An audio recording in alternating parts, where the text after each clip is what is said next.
Reprenons la pulsion de mort dans la pensée de Lacan. Je dis reprenons car j'avais déjà dans le passé consacré une vidéo à ce sujet. Aujourd'hui, on va reprendre ce thème, mais nous allons aller plus dans les détails. Et plus précisément, nous allons prendre en compte la première lecture que Lacan va proposer lors du séminaire 2, une relecture à cet écrit très connu de Freud qui est Au-delà du principe du plaisir.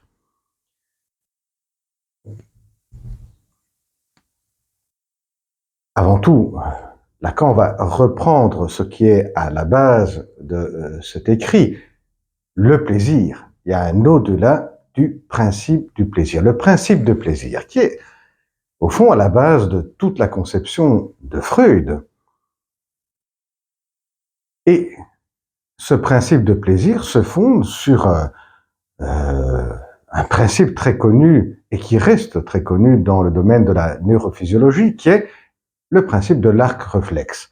Dans un système donné, il y a une quantité d'énergie qui rentre et qui met sous tension le système donné, et pour se défaire de cette tension, eh bien, il y a une action qui va être produite. Et au niveau de l'appareil psychique, pour Freud, quand cette action est produite, quand la tension est évacuée, se produit le plaisir.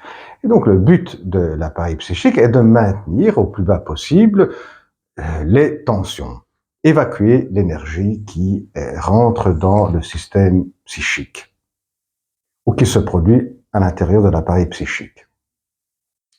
Voilà le principe de plaisir. Et à ce principe de plaisir, eh bien, est lié le principe de constance, c'est-à-dire de maintenir au plus bas possible les tensions qui s'accumulent dans l'appareil psychique.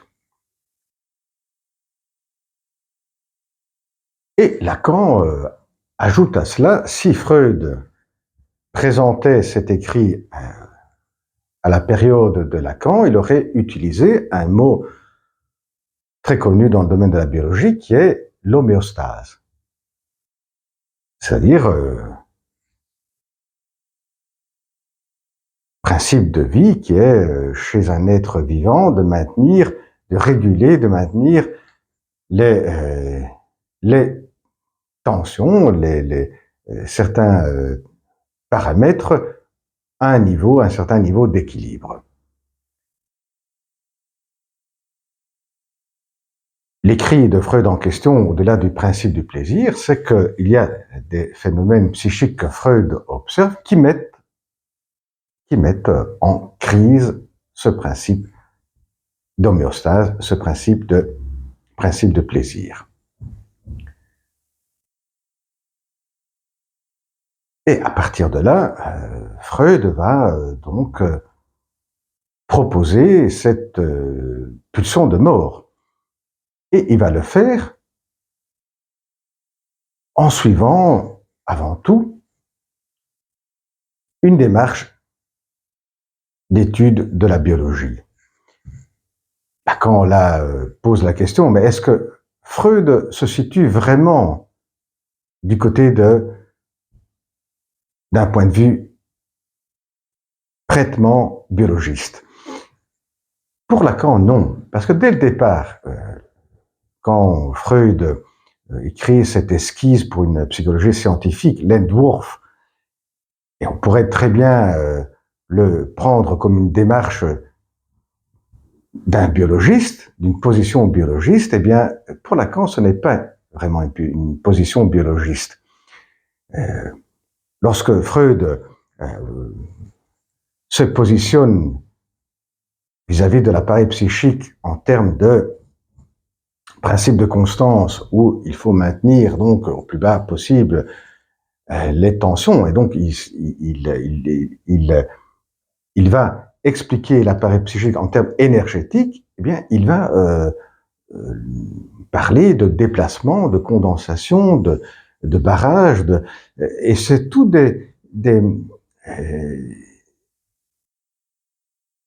maniements que Freud propose, qui va les retrouver, que lui-même va retrouver lorsqu'il va écrire l'interprétation des rêves, lorsqu'il va s'intéresser au monde des rêves. Et là, il va utiliser les mêmes maniements qu'il avait utilisés dans l'esquisse pour une psychologie scientifique, c'est-à-dire des déplacements, des condensations, des barrages, des transformations.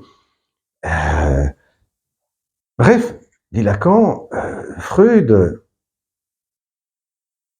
opère dans le domaine de la biologie comme s'il opérait dans le domaine psychique en termes de maniement de symboles. Aspect donc très important. Et au centre, il y a certainement l'énergie, mais l'énergie, cette approche énergétique de l'appareil psychique est possible, dit Lacan, parce que il y a, par exemple, entre Hegel et Freud, il y a l'apparition de la machine. Et c'est à partir de la machine qu'on a commencé à parler en termes d'énergie. Et c'est à partir de la machine et à partir de la possibilité de parler en termes d'énergie qu'on a pu aborder des phénomènes psychiques en termes énergétiques, qui rappellent donc la machine, le fonctionnement de la machine. Et quand on s'intéresse à la machine, et surtout à la période de Lacan, qui va s'appeler la cybernétique, on va s'intéresser à des mécanismes donc de régulation avec l'extérieur. Donc le principe de homéostase, donc de régulation de ce qui se passe dans un système donné, va devoir tenir compte également des interactions avec le milieu. Et donc, on appelle cela le principe de feedback, c'est-à-dire qu'il y a des informations qui proviennent de l'extérieur, qui vont être tenues compte à l'intérieur du système donné, qui va agir ensuite dans la régulation, dans le principe de homéostase.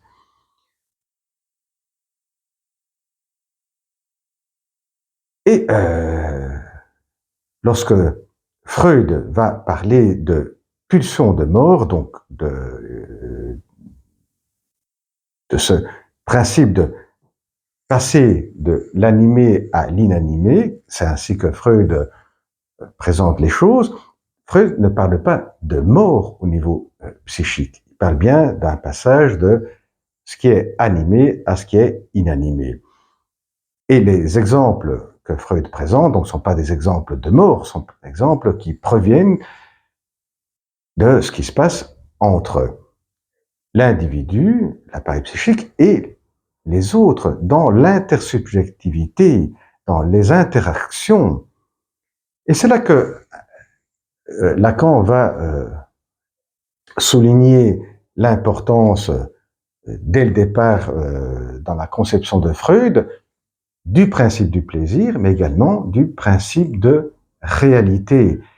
Car le principe de plaisir va directement être confronté à ce qui se passe à l'extérieur, à l'environnement, à la relation à l'autre. Et la relation à l'autre, elle est faite pour l'être humain de symboles. Et voilà donc que le symbole devient essentiel. Et pour l'être humain, l'incarnation de la machine, eh bien, c'est le symbole, c'est le symbolique. Et dans l'interaction entre l'enfant, dès qu'il est petit, donc le principe de plaisir doit tenir compte du principe de réalité, des interactions avec les autres personnes, mais également ce que, avant même de naître, est présent. Les symboles, les signifiants, les mots, le nom, le prénom, mais également ce que les parents s'attendent en faisant référence même des propres parents, des grands-pères donc. Avant que l'enfant naisse, il y a déjà des attentes, des désirs de l'autre. Quand l'enfant va naître, quand le bébé va naître et va grandir, eh bien, il devra il sera baigné par ces symboles qui vont l'habiter. La partie inanimée, c'est ces symboles qui vont insister, qui vont persister en lui. Et Lacan va surtout relever et souligner le mot que Freud utilise quand il parle de répétition, plutôt le mot insistance, l'au-delà du principe du plaisir.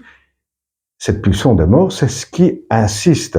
C'est là, c'est des mots, c'est l'insistance de la chaîne signifiante. C'est quoi l'insistance? De mots qui se déposent, qui sont là présents. Et cela peut être à la fois du discours de l'autre, ou bien à la fois de signifiants qui vont apparaître dans cette intersubjectivité, dans cette relation entre enfant et les personnes qui s'occupent de lui. Et donc, on peut bien comprendre donc que pour Lacan, cette pulsion de mort, elle est